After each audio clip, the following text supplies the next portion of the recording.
Remember when I said I was gonna try to get my next video out before I went back to college?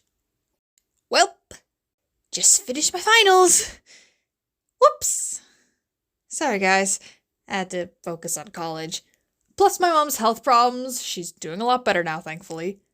Also, whenever I did get a break, I spent it playing Fire Emblem Three Houses. So this is late as hell, but I hope you still like it. Hey, the name's Elevate, and goddamn, how has it been a whole ass year since my BTS Iceberg video? Like, wow.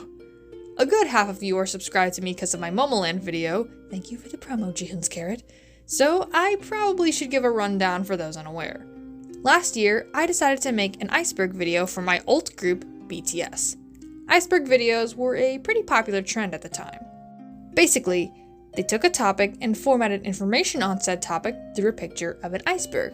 Stuff at the top layer would be more well known, and the facts would become more and more obscure traveling downwards.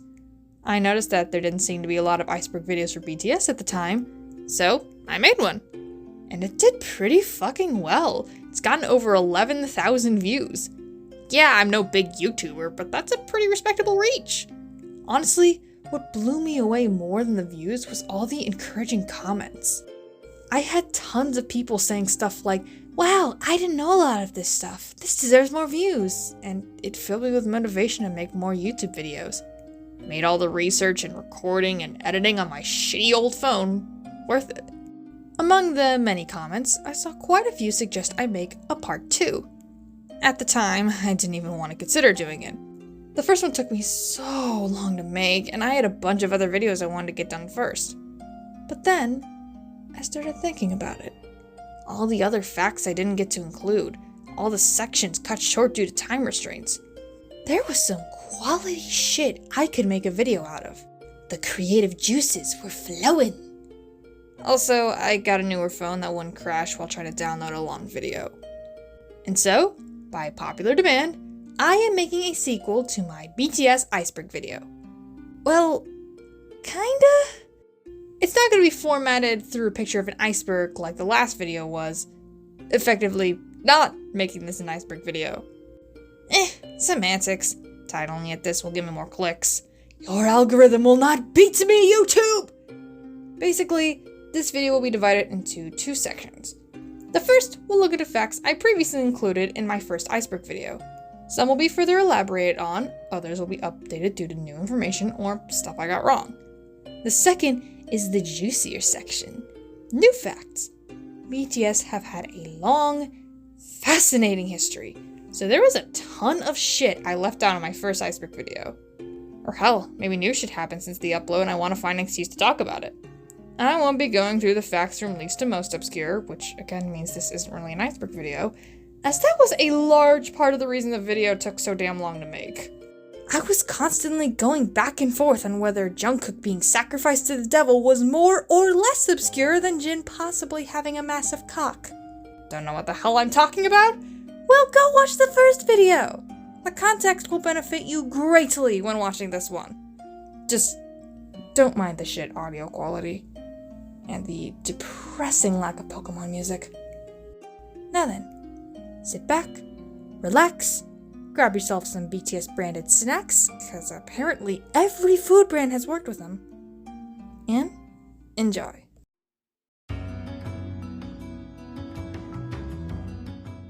Namjoon learning English from friends.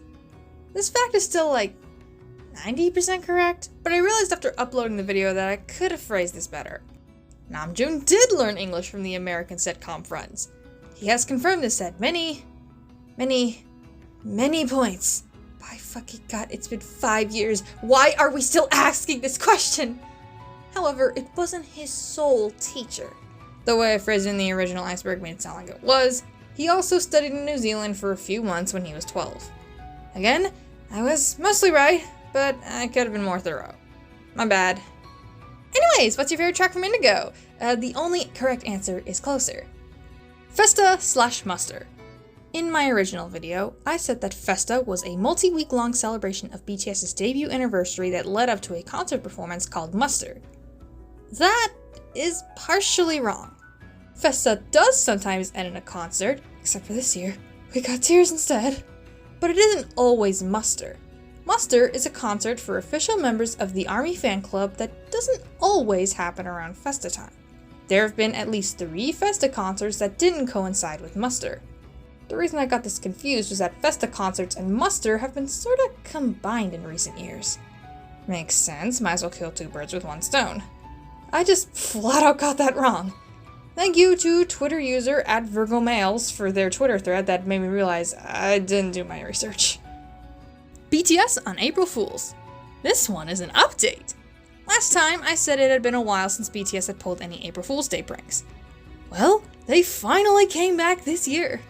Jimin changed his Instagram account's name and profile pic to BangPD, and Jin changed his to Jin from the video game League of Legends. June also changed his Instagram name from RM to MR, the Madman. As for their Twitter account, Jimin made it Jimin themed, and Taehyung made it about him playing golf. I've missed this. Jikook tattoos. Again, some updated info. Jimin has now tattooed a bunch of moons down his back and the word youth behind his left ear. Jungkook, I'm not going to try to update you on all his new tattoos, but I will mention that he colored a lot of his old ones in. God, they're so pretty. And now, it's not even just Jikook who have tattoos. Every member of BTS have tattooed the number 7 somewhere on them. The only ones we haven't seen yet are Yoongi and Tae. I think Tae's might be on his thigh.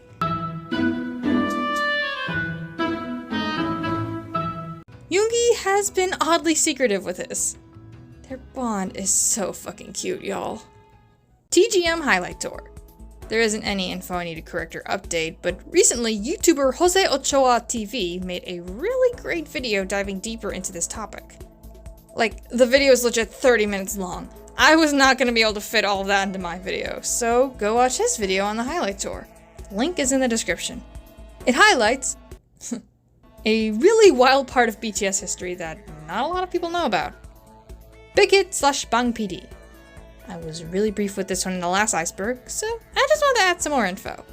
Bang Shihyuk, aka BangPD, aka Hitman Bang, I don't know how I neglected to mention this nickname last time, actually started out as a producer. He was a frequent collaborator with Park Jin-young, aka the founder of JYP Entertainment, and their work together helped create numerous hit songs for veteran boy group G.O.D. Yes, there is legit a boy group named God. After producing songs for numerous veteran artists, BangPD went on to found Big Hit Entertainment in 2005. He and JYP would continue to work closely with each other for a few more years.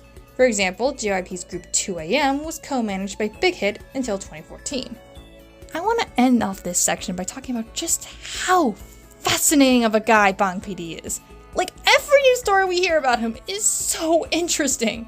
He gifted 2AM member Jo Kwon his first pair of heels. He gave soloist Boa taxi money back when she didn't have a manager.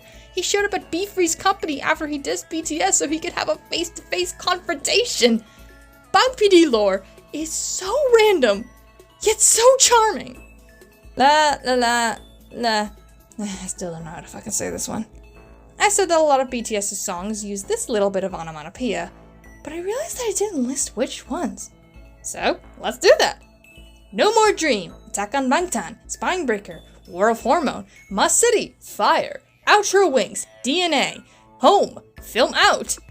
This really is their favorite damn onomatopoeia. Expensive Girl. In my last video, I brought up how pre-debut Namjoon infamously recorded a cover of Take It Off, Dim the Lights by Pharrell.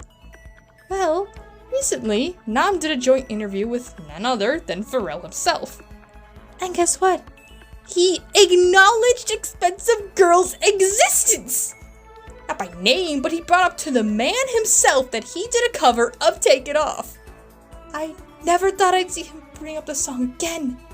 Guess he ain't as embarrassed by it as we thought he was. Honestly, good for him. November 2018. Last time, I just quickly went over this. I encourage people to do their own research as I felt the video would go on for too long if I went over this fact in detail. I was a fucking wimp. And also held back by my phone's pitiful storage. I received a comment telling me that the viewers didn't care the video went on a bit long. So thank you very much to this commenter, and let's go a bit more into detail, shall we? In late 2018, tensions between South Korea and Japan were high. South Korea was once a colony of Japan, and Japan's government had committed many atrocities against South Korea, especially during World War II. An example of this is how Japan took many young girls from their homes in Korea as well as other countries to act as sex slaves for their soldiers. There's more I could get into, but that's not needed to understand this video. The point is that tensions between the two countries were high due to further discussion of World War II reparations for slave labor. Around mid-October, pictures from BTS's documentary Burn the Stage circulated of Jimin wearing a shirt depicting the atomic bombs dropping on Japan along with Korean people celebrating, as this event signified the liberation of Korea from Japan. Debates began to rage on whether this was an insensitive mockery of innocent civilian deaths or a valid celebration of liberation from an oppressor. A debate that I will not take part in, as I feel people least need to hear the opinion of someone from the country who dropped the damn bomb. Anyways, the controversy surrounding this just got worse, as BTS's appearance on Japanese TV show Music Station was cancelled on November 8th, with Jimin's t-shirt controversy being cited as the reason.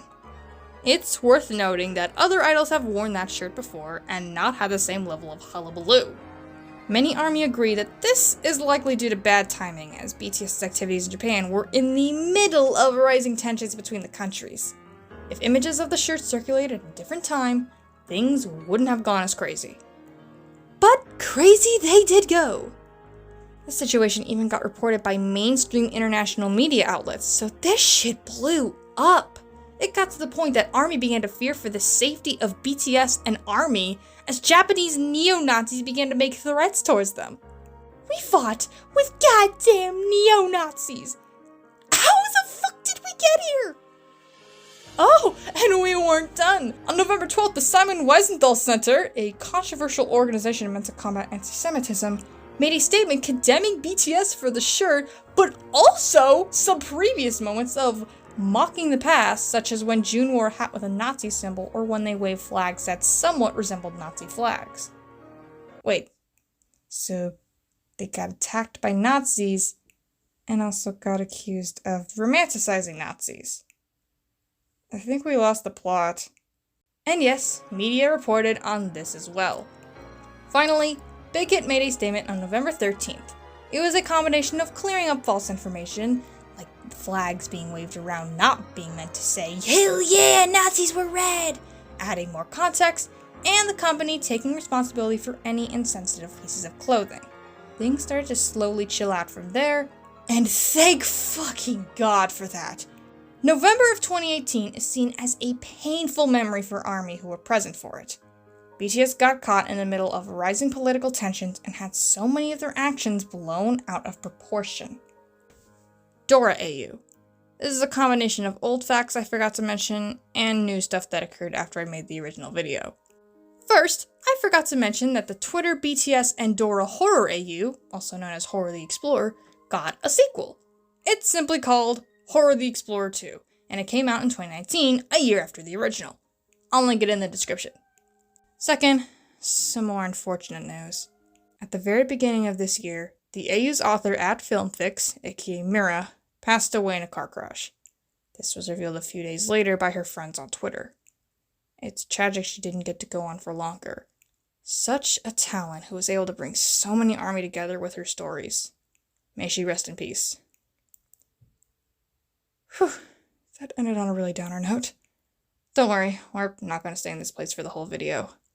In fact, let's move on to the next section. New facts. Again, these ain't going to be in any particular order from most to least known. So sit back and come with me down memory lane.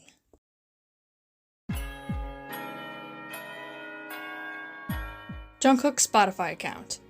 At the very beginning of this year, people found a Spotify account that presented itself as Jungkook's solo account. It was verified, and even the Twitter account for Geffen Records liked to post talking about it. This made a lot of people follow it en masse, as it seemed real. Awesome! Right? Well, things quickly got suspicious. For one thing, the account had linked Jungkook's Wikipedia page in their bio. None of the other BTS solo accounts did this. The part that first made many skeptical was that it showed playlists that the artist liked. Most big pop artists, BTS included, have their Spotify accounts managed by their team. It's a more professional sort of thing. Why would some goddamn intern in South Korea like some fruity-ass Spotify playlist? I could see Jungkook doing this, but this shit ain't managed by Jungkook. Are the choice of on-tunes worth risking your job? Then the account started asking for donations, and it was a wrap. Fake JK was soon deleted. Then, Jungkook opened his Spotify account for real, not even 2 months later. The timing of the faker was pretty fucking hilarious. It made half of ARMY Twitter suspicious of Jungkook's real account. Dubbed LG ads. In May of 2018, BTS featured in ads promoting LG phones. Now, I know this will come as a shock, but BTS are Korean. They don't always talk in English. So, what's a company to do when they want to promote their commercials to English speakers? To dub it, of course. The results were magnificent. My eyes, it's too bright. But wait, I can see so well. The acting is stilted, and a lot of the voices just do not match. I'm sure the actors tried their best, but there's a reason most BTS commercials choose sub over dub. Tae's hole shirts. I briefly talked about this in my BTS fashion video. In order to make his shirts look a little more special and unique, Taehyung used to cut holes in them. I must admit, that's pretty creative. Some of them even turned out looking really cool. According to Jungkook, he was the one that gave Tae the idea. Now he doesn't need to make his shirts look designer, cause they are designer. Good for him. How to kill BTS! The video game Death Stranding has enemies known as beach things, aka BTs. Now, imagine you're a gamer. You've just started playing Death Stranding, have questions on how to take on these enemies, and Google how to kill BTs. You find a video on this by your good pal IGN, and you realize how bad that sentence looks fully capitalized. Unsurprisingly, the thumbnail was changed to how to kill a BT. I'd be pretty concerned if a video had detailed instructions on how to assassinate a pop group. Chick on June's lap. I got the idea to include this from a comment on my first video. Thank you, commenter, cause this chick was a repressed memory. BTS had their first AMAs performance in 2017. At the show, they met up with actress Rachel Patton. They took a photo together with June making this face. Just look at him. Debates commenced on whether she was sitting on his lap like a weirdo or just on the armchair. Either way, pray for June. Tata Adventures. Tata Adventures? Whatever. This is a fandom-related one. Tata Adventures is an account that basically posts pictures of a Tata doll with humorous/wholesome captions. For a while, this was a decently popular trend online. Make an account dedicated to a BT21 member, put their doll in humorous poses, and boom! Instant wholesome. This account was especially popular, with some of their tweets reaching tens of thousands of likes, and their pictures being used as memes. And then, people found the admin's personal account, Australian Sana. And oh boy, did they have some dog shit takes on BTS. This caused a lot of people to turn on them and the account. Although the account is still around and occasionally posts, their engagements are drastically lower. Cause, yeah, ARMY ain't as likely to hype ya when you're being shady to the group they like. This also kinda killed the craze of BT21 themed accounts. There are still some, but the controversy seemingly caused a lot of them to take a break or stop posting altogether. I witnessed this shit in real time, and let me tell ya, it was miserable. Dope MV weird lip syncing. I'm more putting this on here so I can finally talk about this because it's been on my mind for years. Dope actually has a different line distribution live than the recorded version. Jin gets one of Jimin's lines, JK and Jimin take on different parts of the bridge. It's a little odd since it doesn't seem like the boys addressed this, but it ain't the first time it's happened. For example, Hosuk mainly has backing vocals in the recorded version of Spring Day, but gets added solo parts in the live version. Maybe they wanted Seokjin to have more lines or Jungkook to have a high note, don't know. When the music video for Dope was released, they did something weird with the lip syncing. The members lip sync like they're performing the live version, but the audio is still the original album version. So we have Jin lip syncing to Jimin's voice. There's even moments where the voice of the member will switch mid lip sync. It's actually kinda cursed.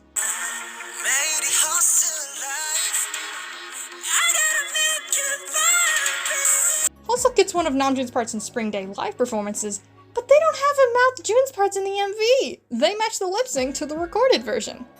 Maybe they realized how weird it looked with Dope's MV. Mexico mass streams BTS. During the 2018 World Cup, Mexico was close to being eliminated before the knockout stage. In order for them to advance, a miracle would need to occur.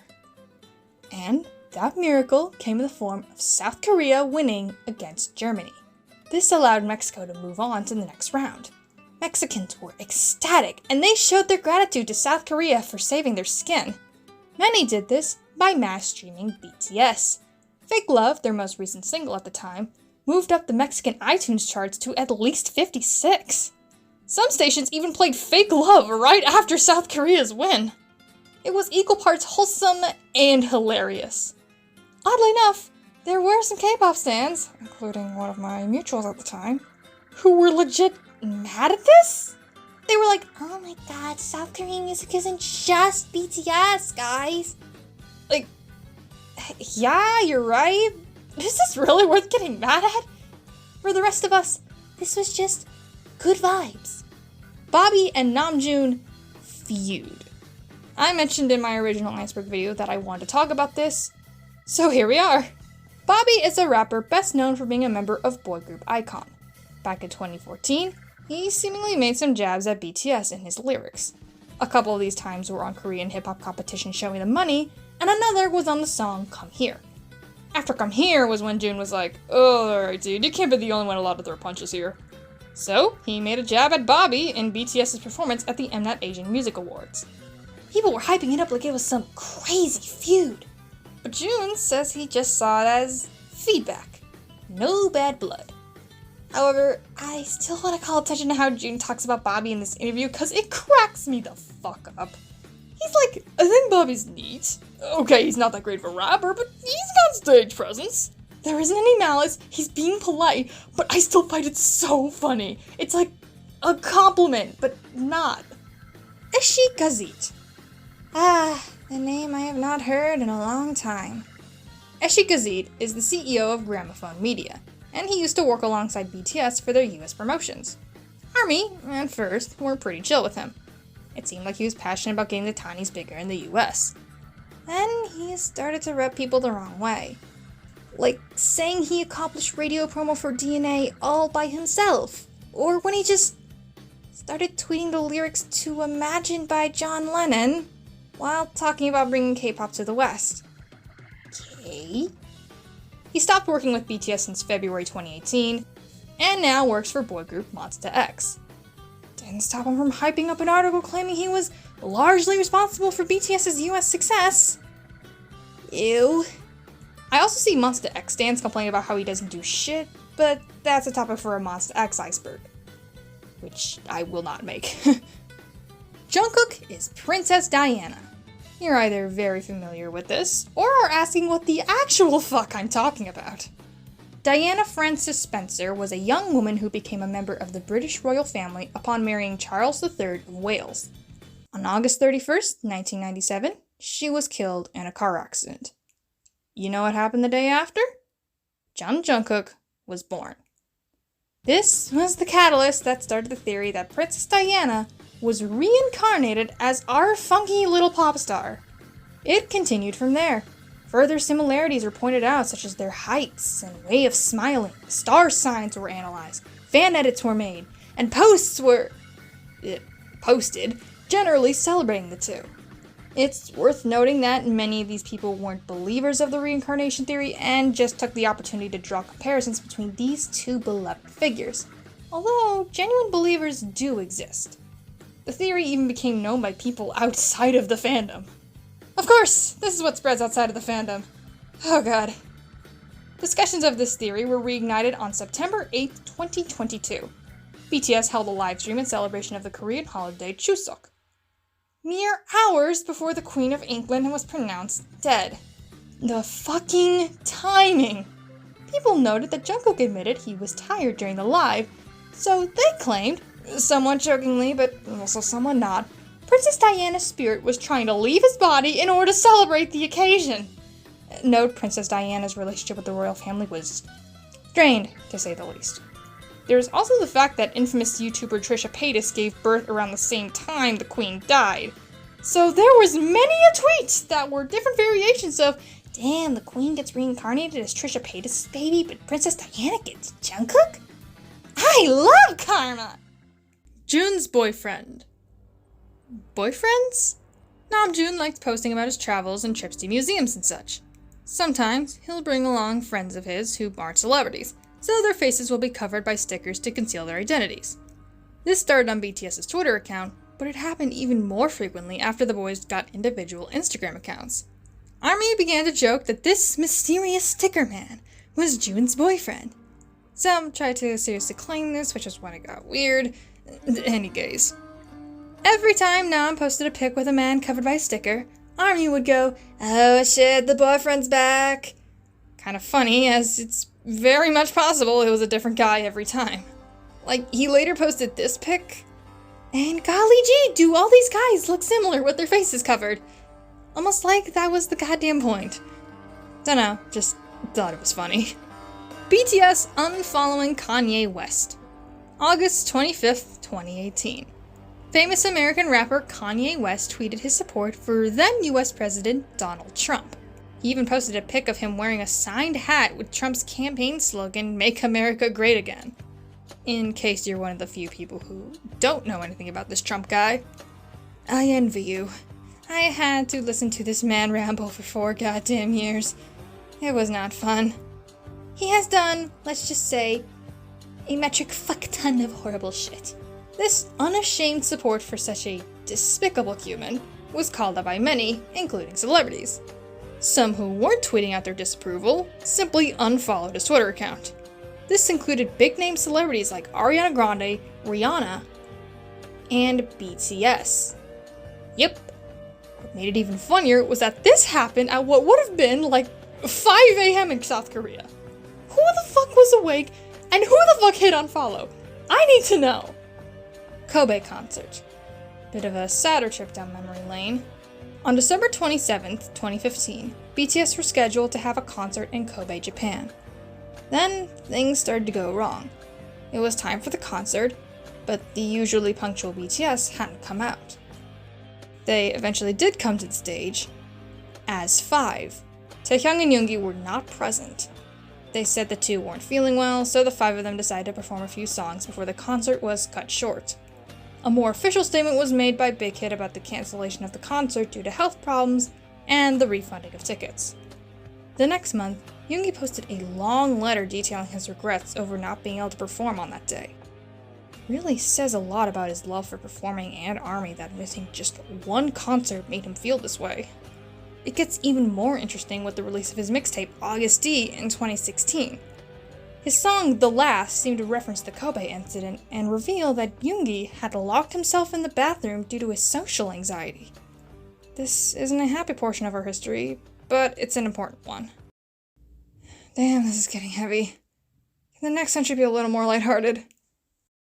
PCA/VMA's insanity. You know, I'm kinda glad I procrastinated on this video for so long. 'Cause, dear God, I need to talk about the VMAs. I decided to talk about these two events together because they're oddly similar. They both involve 2 fan-voted award shows that are fan-voted in name only. Both shows have explicitly stated that they could pick whoever the fuck they want as the winner. Oh, they also both involve Blackpink. This should be fun! The People's Choice Awards is a show that presents awards in different categories of entertainment, including music. Naturally, BTS have been nominated at many points. In 2019, however, things got weird. BTS lost all 3 awards they were nominated for. Coincidentally, they lost each time to girl group Blackpink. ARMY were pissed. This was BTS, the group that got mainstream US attention in 2017 for their massive lead in fan-voted awards. Hell, one way to vote for the PCAs was through Twitter hashtags. So people were easily able to calculate that BTS had way more votes. You may try and argue, well, maybe Blackpink did technically better in these categories that justified the judges selecting them as the winners. But you can't. How does it make sense to give the Best Tour award to a US arena tour when their competition was a sold-out stadium tour? Worth noting that since this, BTS have won all BTS they've been nominated for, except one. And they only lost that because they were nominated twice in the same category. This just makes this year even more suspicious. Like, now I'm so curious, what the fuck happened to 2019? Now, cut to 2022.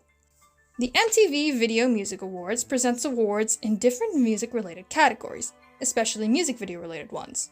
BTS has always had a complicated relationship with the VMAs, as the boys have racked up millions to billions of views on their MVs, yet rarely get main category nominations.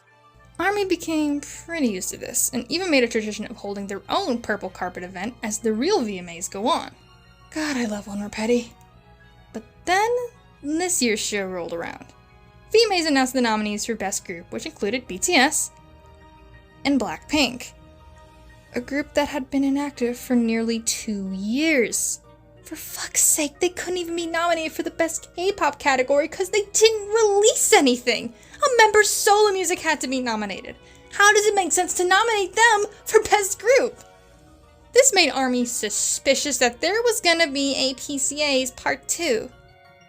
And right before the official award started, it was seemingly leaked that Blackpink won Group of the Year. ARMY were pissed. The night just got more and more dreary as BTS lost award after award. Mostly to Blackpink, but one time to Jack Harlow? Ah yes, the infamous strength of Jack Harlow stans. What? And then, towards the end of the night, the winner of Group of the Year was announced to be BTS. The mood changed so fast. Mass celebrations occurred. You just had to be there.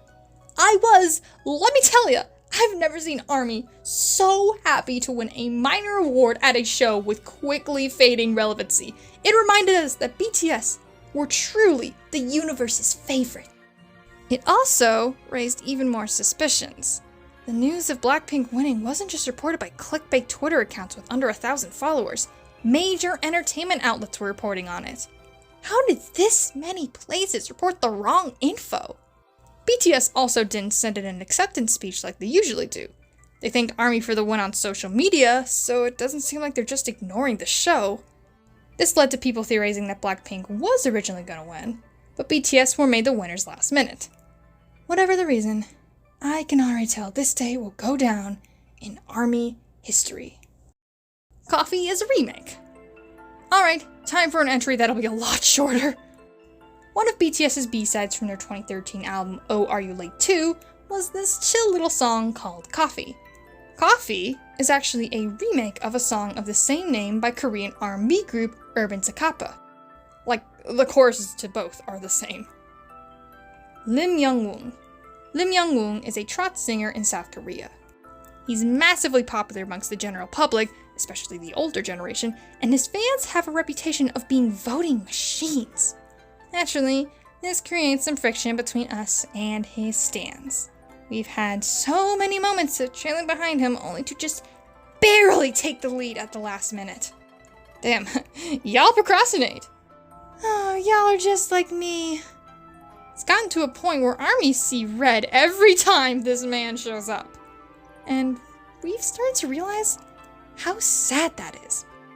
I mean, this nice young gentleman's done nothing but make some songs that make a lot of old women happy and save people from car wrecks. Oh my god, we're awful!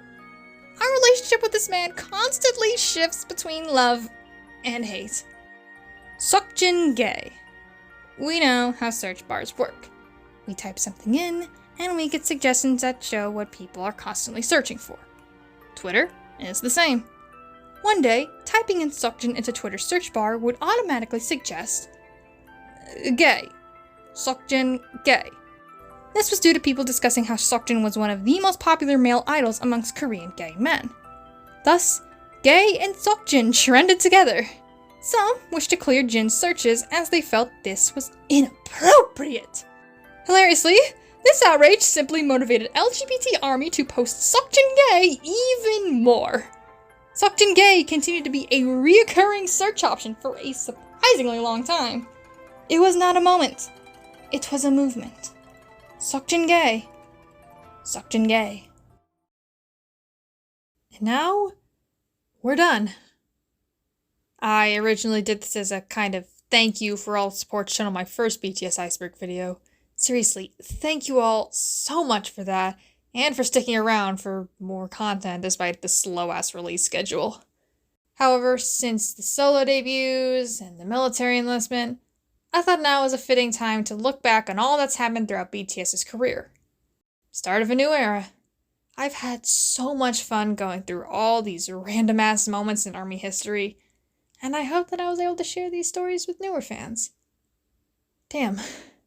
I remember joining the fandom right before BTS started to blow up in the West and thinking I had joined so late. Now I'm kind of a Violet veteran. Can't believe I've been here 5 years. And you know what? I'm gonna be here another 5 years. Another 50 even. Yeah, these boys thought that military enlistment was gonna make me quit. Hell no. My mom and dad raised a stubborn bitch. I still need to see y'all in concert, you beautiful, beautiful men. We are in this Borahish shit for goddamn life. And don't you forget it. Whenever the next album is, we'll be tuned in. It's not so easy to get rid of us. Don't expect peace anytime soon, Internet. Thank you all for watching till the end. Again, so sorry this took so long. I could try to excuse myself with college or my mom's life-threatening brain tumor, but I was able to participate in all of Splatoon 3 Splatfests, and finally watch the entirety of Evangelion, and finish 2 entire routes of Fire Emblem 3 Houses. I had time. I just didn't use it to make videos, and I'm really sorry about that. This is a hobby for me, and I need to get better at motivating myself to do it because I always have fun when I do. I hope to meet back with y'all soon.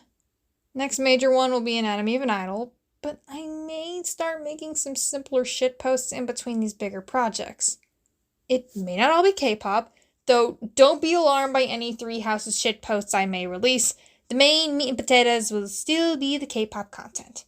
This will just be funny stuff I do when I get bored that gets me back into the swing of editing videos. If you don't want to watch it, that's fine. You don't have to. It's more for me. Regardless, see y'all then.